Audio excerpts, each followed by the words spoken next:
Nejc Skubic, danes tekma proti srbskemu Hajduku iz Kule, na koncu poraz z 1-3.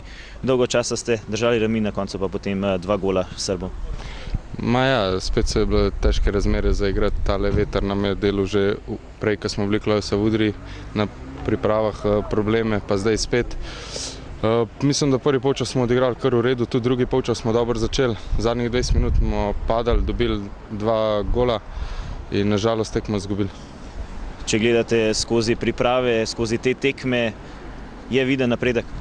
Ja, siguren, da je. Če gledamo recimo od prve tekme pa do zdaj, je viden napredek.